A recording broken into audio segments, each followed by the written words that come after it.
follow your passion first. When I retired from the game, I sat there asking kind of all the wrong questions. What's the biggest industry I can get into? And it's all the wrong stuff. And you got to sit there and ask yourself, okay, what am I truly passionate about? What do I enjoy doing? And when you feel that way, honestly, you feel like you have never worked a day in your life. It's the most fun thing in the world. You get up in the morning excited about what you're doing. And you got to be really honest with yourself about it.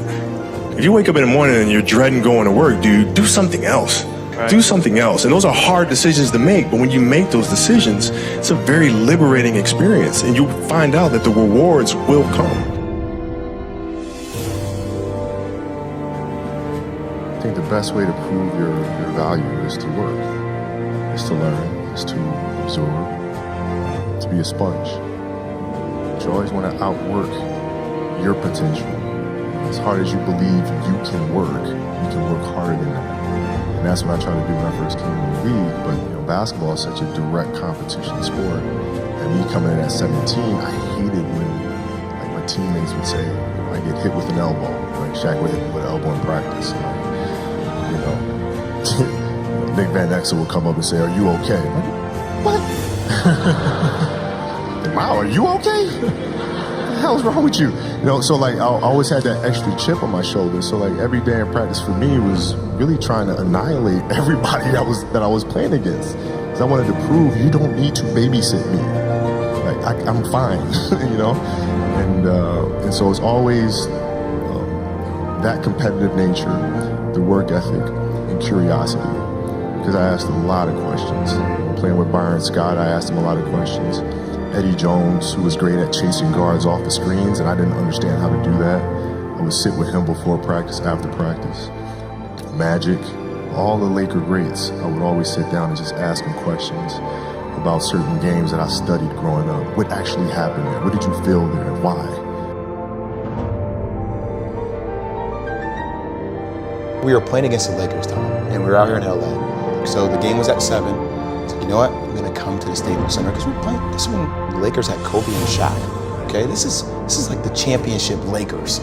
So I'm gonna get there at 3 o'clock, and I want to make sure I make 400 made shots before I go back into the room, and then I sit in the sauna and I get ready for the game. So, get in the car, get to the gym, get there, and as I'm walking onto the court, who do I see? I see Kobe Bryant, already working out. So once I set my foot across that line, I started working out. And so I worked out for a good hour and a half.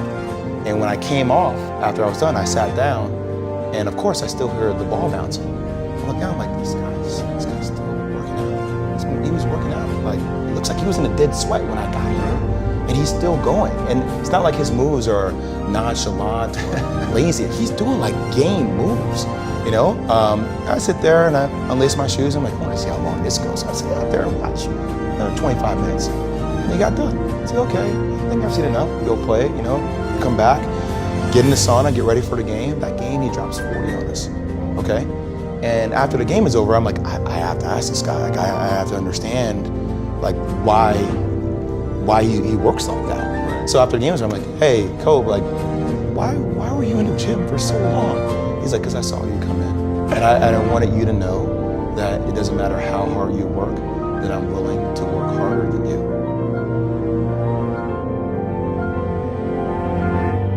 If your job is to try to be the best basketball player you can be, right? To do that, you have to practice, you have to train. You want to train as much as you can, as often as you can. So if you get up at 10 in the morning, train at 11, right? 12, say 12, train at 12, train for 2 hours, 12 to 2. You have to let your body recover. So you eat, recover, whatever. You get back out, you train, start training again at 6. Train from 6 to 8. And now you go home, you shower, you eat dinner, you go to bed, you wake up, you do it again, right? Those are 2 sessions.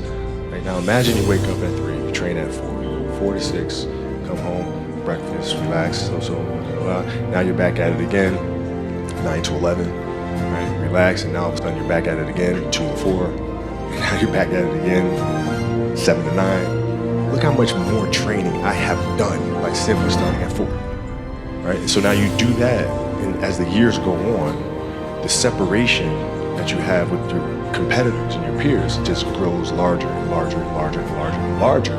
by year 5 or 6, doesn't matter what kind of work they do in the summer, they're never going to catch up.